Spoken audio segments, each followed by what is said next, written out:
এক ভাই প্রশ্ন করেছেন, হুজুর আমি স্বপ্নে লাল এবং সাদা জবা ফুল দেখেছি। এটার ব্যাখ্যা কি হবে? দয়া করে জানাবেন। এক্ষেত্রে মনে রাখবেন যে স্বপ্নে ফুল দেখা এটা অত্যন্ত ভালো স্বপ্ন। আমরা ইতিপূর্বে স্বপ্নে কি ফুল দেখলে কি হয় এ ব্যাপারে বিস্তারিত কথা বলেছি। চাইলে আপনারা আমাদের চ্যানেলটা স্ক্রল করে দেখে আসতে পারেন।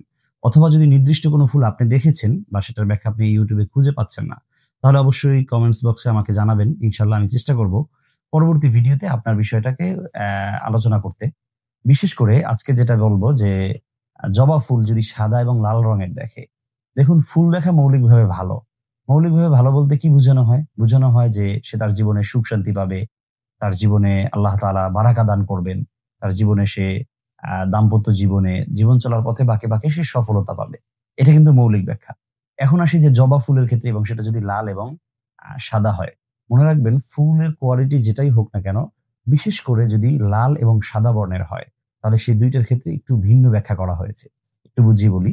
যদি কেউ সাদা ফুল দেখে তাহলে এর দ্বারা বোঝা যায় সে যে মানুষটাকে ভালোবাসে, সে যে মানুষটাকে মহব্বত করে, যার সাথে তার রিলেশন রয়েছে সেটা হালাল ভাবে অবশ্যই।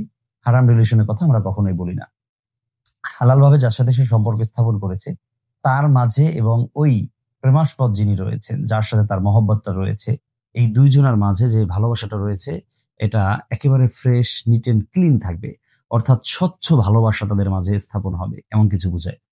যদি কেউ লাল ফুল দেখে, লাল রঙের ফুল এবং সেই ফুলটাকে আদান-প্রদান করতে দেখে, তাহলে এর দ্বারা বোঝা যায় অতি দ্রুত তাদের যে কাছের মানুষ, ভালোবাসার মানুষ, মহব্বতের মানুষ, সেই মানুষের সাথে মিলন ঘটবে। ফলে অনেক সময় দেখা যায় যে আমি একে অপরকে মহব্বত করি। কিন্তু দীর্ঘদিন তার সাথে যোগাযোগ হচ্ছে না, কথাবার্তা হয় না, তার সাথে আমার আলাপচারিতা নেই। কিন্তু লাল ফুল যদি আদান-প্রদান করতে দেখি, তাহলে এর দ্বারা বোঝা যায় অতি দ্রুত তার সাথে আমার কোন একটা মিলনের ব্যবস্থা হয়ে যাবে। সেটা বর্তমান সময়ে ভার্চুয়াল ভাবে হতে পারে ফোনের মাধ্যমে, ল্যাপটপের মাধ্যমে, অথবা সেটা হতে পারে সরাসরি সাক্ষাতের মাধ্যমে। যেকোনোভাবে আল্লাহ তাআলা অতি দ্রুত তার সাথে আমার যোগাযোগের ব্যবস্থা করে দিবেন এবং সাক্ষাতের ব্যবস্থা করে দিবেন। তাহলে আমরা ২ টি ধারা উল্লেখ করেছি এবং ২ টি ধারার কিন্তু বিস্তারিত ব্যাখ্যা বলেছি। দর্শক এছাড়া যদি আপনাদের আরো কোনো স্বপ্নের ব্যাখ্যা জানতে ইচ্ছে করে, অথবা যদি কেউ ব্লাক ম্যাজিক, কালো জাদু, বান্টনা, কুফরি কালামে আক্রান্ত হন, অথবা সেক্সুয়াল প্রবলেম এ ভুগতে থাকেন, যেকোনো বিষয়ে কিন্তু আমাদের কাছে চিকিৎসা রয়েছে। চাইলে আমাদের সাথে যোগাযোগ করতে পারেন। ইনশাআল্লাহ আমাদের সাথে কথা বললে আপনি আশা করি একটা বেসিক ধারণা পেয়ে যাবেন যে আপনার এটা কি সমস্যা হতে পারে এবং সেই সমস্যার সমাধান কিভাবে হতে পারে।